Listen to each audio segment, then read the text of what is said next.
Bonjour à tous et bienvenue pour cette nouvelle édition du Ask PPG. Je suis accompagnée aujourd'hui de Julien Denormandie, qui est le ministre en charge du logement.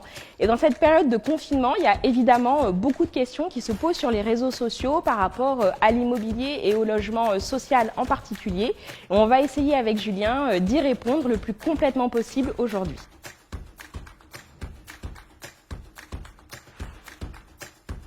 La seule raison et le seul cas dans lequel vous pouvez arrêter de vous-même de payer votre loyer, c'est lorsque celui-ci a été déclaré indigne ou insalubre. Le mieux, dans tous les cas, évidemment, c'est de faire appel à un conseil juridique pour être informé sur vos droits, sur les aides auxquelles vous avez accès. Je vous recommande d'aller sur la plateforme de l'ANIL, qui est l'Agence nationale d'information sur le logement et qui vous permettra, en vous mettant en contact avec des juristes, de disposer de toutes les informations qui vous permettront de connaître les démarches qui sont à réaliser lorsque vous êtes dans cette situation et que votre logement a été déclaré insalubre ou indigne.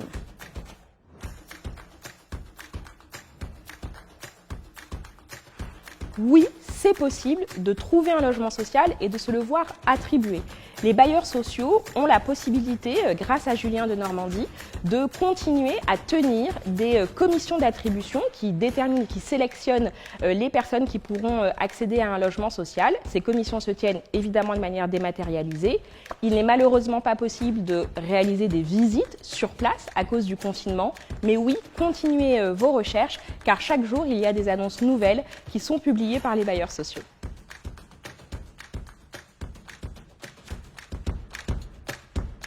Cette question, elle est extrêmement importante.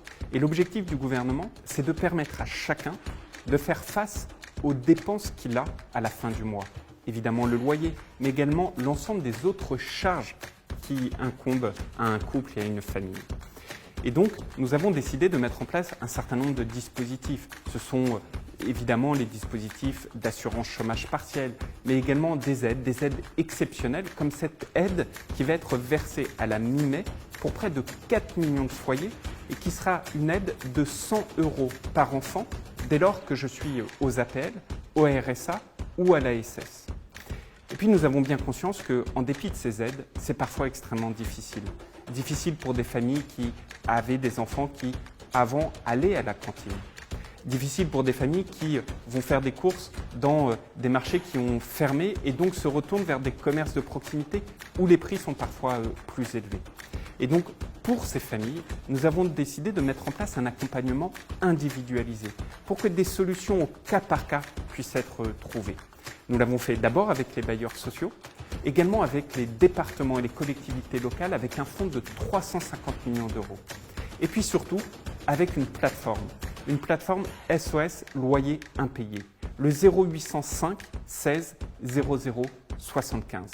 Derrière ce numéro de téléphone, vous avez des personnes, des experts, des professionnels qui sont là pour vous accompagner, pour trouver la meilleure solution et pour faire en sorte que, face à ces situations difficiles, des solutions adaptées puissent vous être offertes.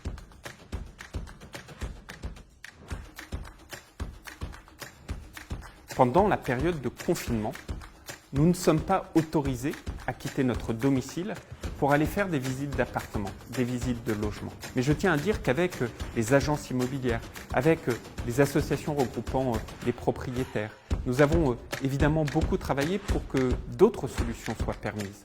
Je pense notamment à l'utilisation d'Internet. Aujourd'hui, il est possible d'aller visiter à distance, grâce aux nouvelles technologies, un certain nombre de logements, d'appartements. Ça se développe de plus en plus, c'est très pratique et parfois ça permet d'avoir une vision très précise du logement qui nous intéresse. Je pense aussi à tout ce travail que nous avons fait avec les notaires pour qu'il puisse être dorénavant possible de signer des actes à distance. Plus besoin de se déplacer, simplement signer par voie électronique. Bref, s'il est interdit de sortir de chez soi pendant la période de confinement pour aller visiter un logement, nous avons fait en sorte que les nouvelles technologies puissent être mises au service de chacun d'entre nous